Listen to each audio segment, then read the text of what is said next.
Morning, welcome to इनोग्राम academy. मैं हूं आनंद और आज हम लोग कंटिन्यू करेंगे आपके पहले चैप्टर को, कोशिका यानी कि जीवन की मौलिक इकाई, जिसके बारे में हमने पिछली क्लास में इंट्रोडक्शन देखा था। मैं फिर से रिकैप कर दूं सब चीजों को। हमने पिछली क्लास में पढ़ा कि कोशिका क्या होती है। कोशिका को जीवन की संरचनात्मक और क्रियात्मक इकाई कहा जाता है। हमने पिछले क्लास में जाना था कि कोशिका विभिन्न आकार की होती है, 0.1 माइक्रो से लेकर और भी ज्यादा बड़ी। हमने पिछले क्लास में देखा था कि कोशिका जो है बड़े जीवों में ज्यादा पाई जाती है, छोटे जीवों में संख्यात्मक रूप से कम पाई जाती है। हमने ये भी जाना कि सर्वप्रथम रॉबर्ट हुक साहब ने कोशिका की खोज की थी। उन्होंने कॉर्क की मृत कोशिका को अपने स्वयं के द्वारा बनाए गए माइक्रोस्कोप में देखा था सर्वप्रथम। उसके बाद एक और वैज्ञानिक ल्यूवन हॉयक साहब ने जीवित कोशिका का सर्वप्रथम स्टडी किया, उसको देखा और उन्होंने उसके बारे में बताया। हमने ये भी जाना कि स्लाइडर और स्वान नाम के वैज्ञानिक ने सर्वप्रथम सेल थ्योरी यानी कि कोशिका सिद्धांत दी और उससे ही हम लोग इस बारे में आज आगे पढ़ेंगे।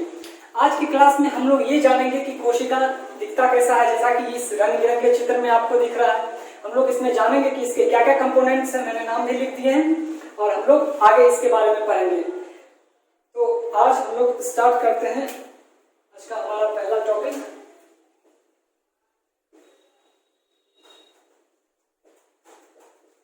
कोशिका की संरचना। मतलब एक कोशिका जो है जिसको फंक्शनल और यूनिट जिसको कहा जाता है, संरचनात्मक और क्रियात्मक इकाई, वो एक्चुअली में दिखता कैसा है, उसके अंदर जो कंपोनेंट्स बहुत सारे हैं, उसका क्या क्या फंक्शन है, क्या क्या वर्क है, उसका नाम क्या क्या है, उन सब चीजों के बारे में हम लोग देखेंगे आज। तो एक कोशिका जो है उसके अंदर बहुत सारे कोशिकांग पाए जाते हैं, कोशिका का अंग यानी सेल ऑर्गेनल्स पाए जाते हैं और उसको कोशिका के अंगों को क्या कहा जाता है,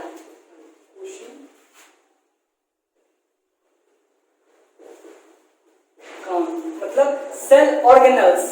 और इसी सेल ऑर्गेनल्स के अंतर्गत वो सारे नाम आते हैं, वो सारा स्ट्रक्चर जो है वो सब इसके अंतर्गत आता है। अब इस कोशिकांग को जो है 3 भागों में बांटा गया है। पूरा जो एक सेल जो है, एक टिपिकल सेल जो होता है, उसके अंदर जितने भी मटेरियल्स होते हैं, उसके अंदर जितने भी कंपोनेंट्स, जितने भी उसका जो जितना भी भाग है, जितना भी उसके अंदर छोटा छोटा संरचना होता है, उन सब चीजों को 3 भागों में बांटा गया है। तो जिसमें पहला क्या आता है,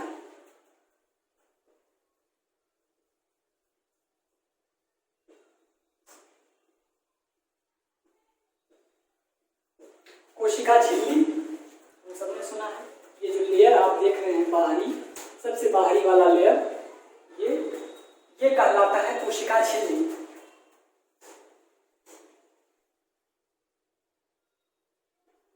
दूसरा है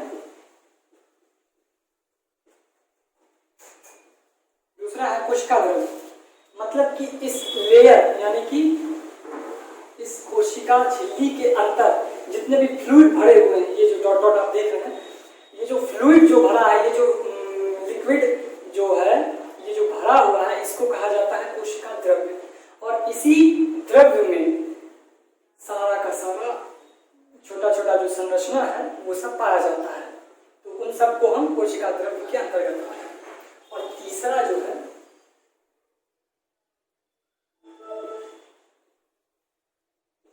वो है केंद्रक यानी न्यूक्लियस। ये जो संरचना देख रहे हैं जो लाल घेरे के अंतर्गत है और जो पूरा है, ये कहलाता है न्यूक्लियस यानी कि केंद्रक। और ये एक बहुत ही महत्वपूर्ण हिस्सा होता है किसी भी कोशिका का। तो इसको एक अलग भाग में बांटा गया है और हम लोग जो है पूरे कोशिका को इस 3 भाग में डिवाइड करके पढ़ेंगे कि पूरे कोशिका में ये 3 मुख्य इसके पार्ट्स हैं और इसके अंतर्गत जो है इसके बाकी कंपोनेंट्स आते हैं।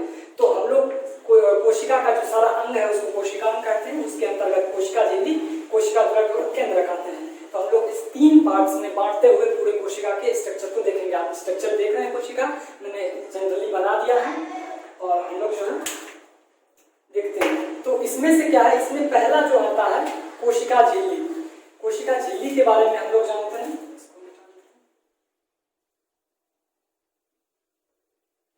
कोशिका झिल्ली यानी सेल मेम्ब्रेन,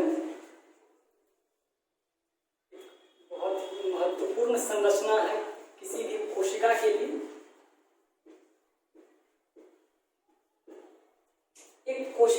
झिल्ली जो होता है वो किसी भी सेल का, किसी भी नहीं, सेल का बाहरी आवरण होता है। सबसे आउटमोस्ट लेयर होता है कोशिका झिल्ली। ये जो लेयर है ये पतला, लचीला और जो है जीवित संरचना है। ये सबसे बाहरी भाग जो है ये पतला, लचीला और एक जीवित संरचना है किसी भी सेल के लिए, जो सेल को क्या करता है, एक विशेष शेप में, एक विशेष आकार में उसको बांधे रखता है।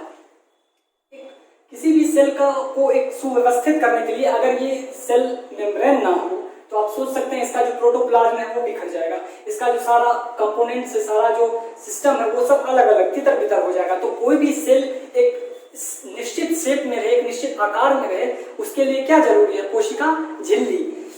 इसको कोशिका झिल्ली, सेल मेम्ब्रेन या प्लाज्मा मेम्ब्रेन भी इसका दूसरा नाम है।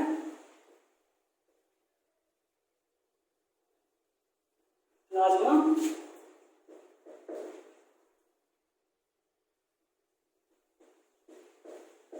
मेम्ब्रेन मतलब सेल मेम्ब्रेन के अंतर्गत जो है उसको क्या टोटल मिला के प्रोटोप्लाज्म पाया जाता है, जीव द्रव्य। तो मतलब प्लाज्मा मेम्ब्रेन मींस प्लाज्मा यानी प्रोटोप्लाज्म को घेरने वाला जो मेम्ब्रेन है उसको प्लाज्मा मेम्ब्रेन कहते हैं, मींस सेल वॉल। तो सेल मेम्ब्रेन तो सेल मेम्ब्रेन क्या होता है, कोशिका झिल्ली किसी भी सेल का वह बाहरी आवरण होता है जो उस पूरे सेल को एक निश्चित आकार प्रदान करता है और उसके पूरे प्रोटोप्लाज्म को घेरे रहता है। तो ये हो गया सेल मेम्ब्रेन। कोशिका झिल्ली का मुख्य कार्य यही है, वो सेल को एक निश्चित आकार प्रदान करता है, उसको घेरे रहता है, उसको मैकेनिकल सपोर्ट देता है किसी भी सेल को, और उसके अंतर्गत जो अणु, बहुत सारे जो अणु है, मटेरियल्स हैं, उसके अंतर्गत जो मॉलिक्यूल्स हैं उसको वो एक निश्चित स्थान पे कंटेंट उसको रखता है। और एक और कार्य होता है किसी भी सेल मेम्ब्रेन का, किसी भी कोशिका झिल्ली का, कि वो अपने जो लेयर है उससे सीलिया या फ्लैजिला या इस तरह का जो स्ट्रक्चर होता है वो इसी से ग्रो करता है। सीलिया फ्लैजिला क्या है कि ये किसी भी सेल को गति करने में, किसी भी कोशिका को गति करने में सहायक होता है। तो कोशिका झिल्ली से ही ये जो इसका आउटग्रोथ है, बाहरी जो वो संरचना है, वो कोशिका झिल्ली से ही होके निकलता है। तो ये था ऑल अबाउट सेल मेम्ब्रेन, कोशिका झिल्ली के बारे में कि ये कोशिका का बाहरी आवरण होता है, इससे कई तरह की संरचनाएं निकलती है जो कोशिका को गति प्रदान करती है, ये पूरे कोशिका को और उसके कंपोनेंट्स को मैकेनिकल सपोर्ट देता है। ये था कोशिका झिल्ली के बारे में। और कोशिका झिल्ली से ही एक और टर्म आता है कोशिका भित्ति, इसी से जुड़ा है कोशिका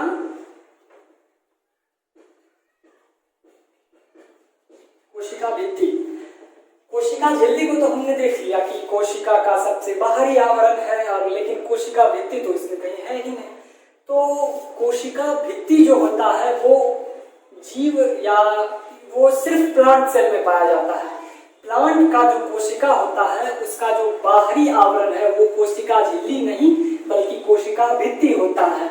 इस कोशिका झिल्ली के ऊपर एक और मोटा परत पाया जाता है जो कि सेलुलोज का बना होता है, और वो एक मृत संरचना होता है जिसको कि हम नाम देते हैं कोशिका भित्ति। ये कोशिका भित्ति क्या है, सेलुलोज से बनी संरचना है जो कि क्या करता है, इसका कार्य क्या है। ये सबसे पहले तो कोशिका झिल्ली को सपोर्ट देता है, क्योंकि ये कोशिका भित्ति कोशिका झिल्ली के ऊपर है तो ये कोशिका झिल्ली का बचाव करता है। उसके बाद चूंकि ये मृत होता है और दृढ़ होता है, मजबूत होता है, सेलुलोज से बना चीज मटेरियल है तो मजबूत होगा। तो ये चूंकि मजबूत संरचना है इसीलिए ये कोशिका को एक निश्चित आकार प्रदान करता है, उसको एक नया शेप देता है, एक नया आकार देता है। तो ये कोशिका भित्ति का मुख्य कार्य हो गया। ये कोशिका झिल्ली के बाहर होता है और सिर्फ प्लांट सेल में पाया जाता है। ये कहाँ पाया जाता है, पादप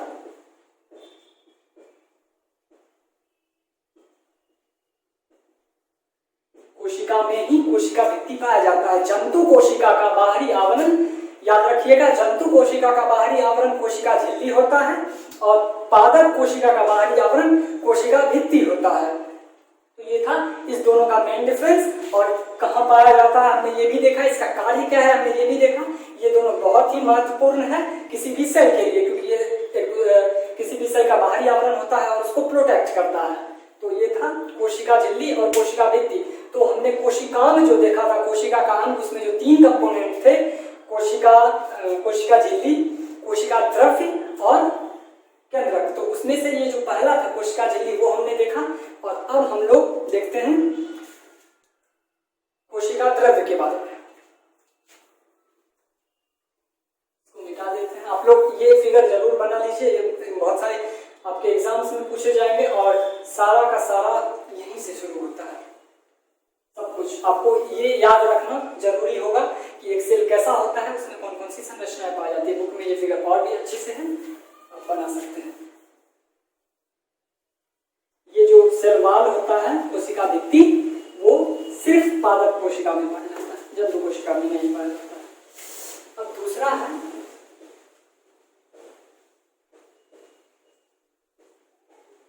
कोशिका द्रव्य। कोशिका द्रव्य क्या है? कोशिका द्रव्य जो है वो किसी भी सेल के, किसी भी कोशिका के सेल मेम्ब्रेन यानी कि कोशिका झिल्ली के अंदर उपस्थित गाढ़े चिपचिपे द्रव्य पदार्थ को कोशिका द्रव्य कहा जाता है। कोशिका द्रव्य क्या है? फिर से, कोशिका द्रव्य किसी भी कोशिका झिल्ली के अंदर पाया जाने वाला गाढ़ा चिपचिपा पदार्थ है। ये कैसा होता है? गाढ़ा होता है, चिपचिपा होता है। और ये जो है ये बहुत सारे कार्बनिक पदार्थ, बहुत सारे एंजाइम, खनिज लवण, इन सब चीजों से मिलके बना होता है। बहुत सारी चीजों से मिलके कोशिका द्रव्य बनता है। आपको बता रहे हैं कि कोशिका द्रव्य जो है वो 5000 से भी ज्यादा रासायनिक पदार्थों से मिलके बना होता है। जिस तरह कोशिका झिल्ली के तरह ही कोशिका द्रव्य भी जो है वो एक जीवित संरचना है। ये 5000 से भी ज्यादा रसायनों से मिलके बना होता है। और इसी कोशिका द्रव्य में सारे के सारे जो है कोशिका के कंपोनेंट्स, जो मेन कंपोनेंट्स हैं, वो सब सारे के सारे इसी में पाए जाते हैं। तो अब हम लोग देखेंगे कि कोशिका द्रव्य के जो अंदर पाया जाता है वो क्या क्या कंपोनेंट्स हैं, क्या क्या इसके अंतर्गत जो है कोशिका द्रव्य के अंतर्गत पाया जाने वाला मुख्य कंपोनेंट्स क्या क्या है, उसके बारे में हम लोग देखेंगे। तो कोशिका द्रव्य के अंतर्गत मुख्य रूप से निम्न चीजें, निम्न संरचनाएं पाई जाती है।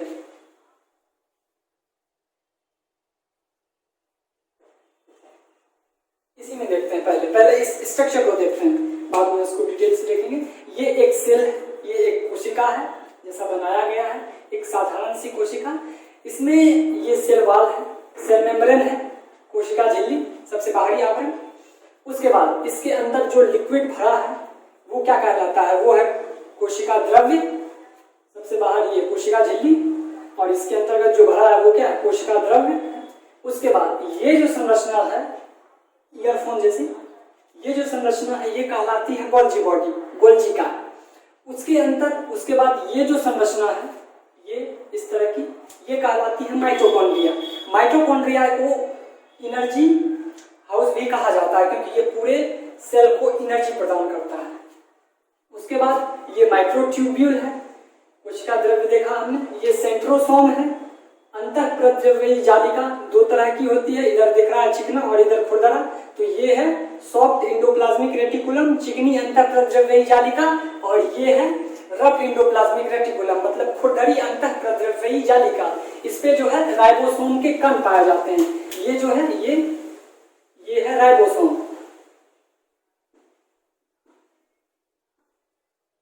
ये राइबोसोम के कण हैं, ये स्वतंत्र अवस्था में भी पाए जाते हैं और इस पे भी पाए जाते हैं। उसके बाद ये जो है ये लाइसोसोम है, लाल, ये लाइसोसोम है। आपने सुना होगा लाइसोसोम को आत्महत्या की थैली भी कहा जाता है, अर्थात कि ये खुद सेल को नष्ट कर देता है। उसके बाद इसमें रिक्तिकाएं भी पाई जाती है, खाली वैक्यूल्स। उसके बाद ये जो मुख्य संरचना है ये है केंद्रक। केंद्रक के अंतर्गत होता है केंद्रक द्रव्य। उसके बाद ये संरचना होती है केंद्रिका, केंद्रक जिस तरह सेल के अंदर केंद्रक उसी तरह केंद्रक के अंदर केंद्रिका।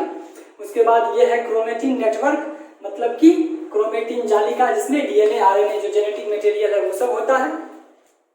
तो ये सब जो है ये बेसिक कंपोनेंट्स हैं, बेसिक जो उसका जो स्ट्रक्चर है वो ओवरऑल ओवरव्यू है ये सेल का। उसके बाद हम लोग देखते हैं कि कोशिकीय अंगक क्या क्या है। कोशिका द्रव्य में जो है, कोशिका द्रव्य में पाया जाता है कोशिकीय अंगक, मतलब उसका अंग, किसी भी कोशिका का अंग जिससे मिलके, जिस तरह हमारा शरीर किससे बना है, हाथ से, पैर से, सब कुछ से मिलके बनता है एक शरीर, उसी तरह ठीक बहुत सारे अंग से मिलके बनता है एक कोशिका। तो कोशिकीय अंग क्या क्या है जो कि साइटोप्लाज्म में यानी कोशिका द्रव्य में पाए जाते हैं। तो कोशिकीय अंग की अगर हम बात करें तो उसमें क्या क्या होंगे, बहुत सारी चीजें हैं जिसको हम एक लाइन से देखते जाते हैं क्या क्या है। तो अंतः प्रद्रव्यी जालिका, उसके बाद उसके ऊपर राइबोसोम होता है, तो राइबोसोम को ले लेते हैं, राइबोसोम। उसके बाद एक और मुख्य संरचना है क्या, गोल्जी का है। उसके बाद और संरचना क्या होगी, माइटोकॉन्ड्रिया।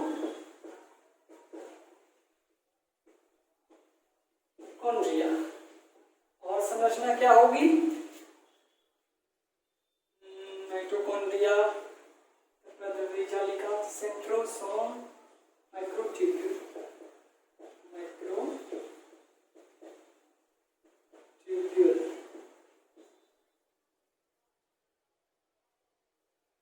और क्या होगा, सेंट्रोसोम, जिसको तारक काय भी कहा जाता है। एक और चीज है जो इस सेल में नहीं होता है, अगर हम ये मान के चलें कि ये जंतु कोशिका है तो इसमें क्या क्या नहीं है, इसमें तो एक सबसे पहले सेल वॉल नहीं है, कोशिका भित्ति नहीं है जो हमने पढ़ा, और एक और चीज होता है लवक, प्लास्टिड, वो इसमें नहीं होता है जंतु कोशिका में।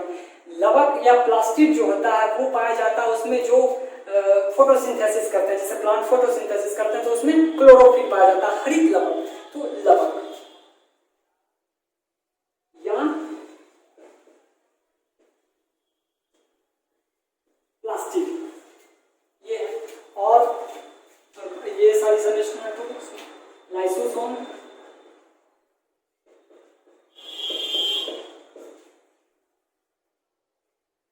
तो ये सब संरचनाएं एक सेल का होता है जो कि कोशिका द्रव्य में पाया जाता है और जिसको कोशिकीय अंग कहा जाता है, कोशिका का अंग कहलाता है। ये सारी संरचनाएं को इन सब के बारे में हम एक तरफ से पढ़ते जाएंगे, देखते जाएंगे कि ये सारी संरचना क्या होती है, कैसी होती है, ये क्या कार्य करती है किसी भी सेल में। तो आप इसको नोट डाउन कर लीजिए, हम उसके बाद आगे बढ़ते हैं।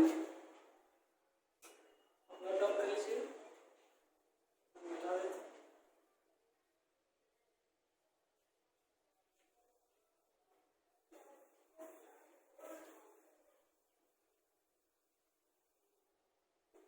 तो उनमें से पहला क्या था, पहला था अंतः प्रद्रव्यी जालिका, मतलब एंडोप्लाज्मिक रेटिकुलम। आज हम लोग इसके बारे में देखते हैं। तो अंतः प्रद्रव्यी जालिका क्या होती है, इसको एक तरह से कोशिका का मजदूर कह सकते हैं। मजदूर क्या करता है, मजदूर हमारे घर को बनाता है, मजदूर हमारे टूटे चीजों की को ठीक करता है, सामान को ठीक करता है, तो इसको कोशिका का मिस्त्री कह सकते हैं हम। कोशिका का मिस्त्री होता है अंतः प्रद्रव्यी जालिका। ये क्या करता है, सेल का रिपेयरिंग करता है, सेल का ठीक करता है, उसके टूटे भागों को उसको फिर से नया संरचना बनाता है। और ये और भी बहुत सारे काम करता है। ये प्रोटीन सिंथेसिस में भी भाग लेता है, अंतःप्रद्रव्यी जालिका प्रोटीन निर्माण में भी, क्योंकि इसके ऊपर पाए जाते हैं राइबोसोम जो कि प्रोटीन सिंथेसिस करते हैं, तो ये भी उसमें भाग लेते हैं। उसके बाद क्या होता है कि ये जो है ये एनिमल, प्लांट और एनिमल दोनों में पाया जाता है। ये प्लांट यानी पादप और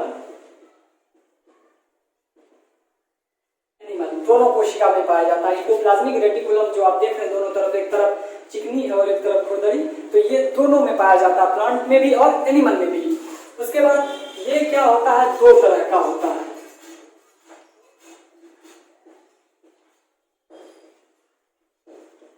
दो तरह के होते हैं। पहला क्या होता है,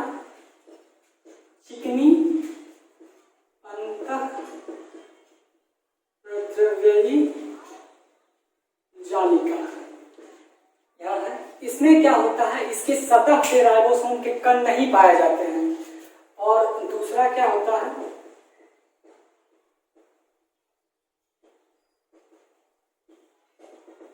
खुरदरी अंतःप्रद्रव्यी जालिका, मतलब इसका जो सतह है उस पे क्या होता है, उस पे राइबोसोम के कण पाए जाते हैं। तो ये जो है अंतःप्रद्रव्यी जालिका का दो मुख्य भाग है, चिकनी अंतःप्रद्रव्यी जालिका मतलब सॉफ्ट एंडोप्लाज्मिक रेटिकुलम, और ये खुरदरी अंतःप्रद्रव्यी जालिका यानी कि रफ एंडोप्लाज्मिक रेटिकुलम, एसईआर और आरईआर। तो ये था एंडोप्लाज्मिक रेटिकुलम का टाइप। और इसका जो है मेन काम क्या क्या है, तो हमने बताया कि चूंकि इस पे राइबोसोम पाए जाते हैं तो ये प्रोटीन सिंथेसिस में भी काम करता है। उसके बाद ये सेल का एक तरह से मजदूर है, तो ये सेल के सारे टूटे फूटे हिस्सों की मरम्मत करता है, उसको फिर से ठीक करता है। उसके अंतर्गत जब सेल डिवीजन होता है, सेल विभाजन होता है, तब ये उस समय अपना योगदान देता है। उस समय जो है टूटे फूटे भागों की सेल की मरम्मत करता है, वही सेल का रिपेयरिंग करता है। तो ये इसका मुख्य काम है। इसके अंतर्गत एक एंडोप्लाज्मिक रेटिकुलम जो है वो कोलेस्ट्रॉल सिंथेसिस, कोलेस्ट्रॉल फॉर्मेशन में भी इसका अहम योगदान है। तो ये सब था एंडोप्लाज्मिक रेटिकुलम के बारे में। हमने देखा कि एक कोशिका क्या है, उसके स्ट्रक्चर के बारे में देखा, हमने कोशिका को देखा और उसका जो उसको हम कोशिकाओं को तीन भाग में बांट के पढ़ते हैं, कोशिका झिल्ली, केंद्रक और कोशिका द्रव्य। तो हमने कोशिका झिल्ली देखा, हम कोशिका द्रव्य के अंतर्गत पढ़ रहे हैं सारे उसके स्ट्रक्चर को, जिसमें आज हमने पढ़ा अंतःप्रद्रव्यी जालिका के बारे में। हम अगले वीडियो में और भी इसके बारे में डिटेल से पढ़ेंगे और अगले संरचनाओं के बारे में डिटेल से पढ़ेंगे। इस वीडियो के लिए इतना ही। हमारे चैनल को हीरोग्राम एकेडमी को यूट्यूब पे सब्सक्राइब कीजिए। हमारे सारे नोट्स पीडीएफ में हमारे एंड्रॉइड ऐप पे अवेलेबल है, जिसको आप प्ले स्टोर से डाउनलोड कर सकते हैं। हमारे साथ बने रहिए इसी तरह। इस वीडियो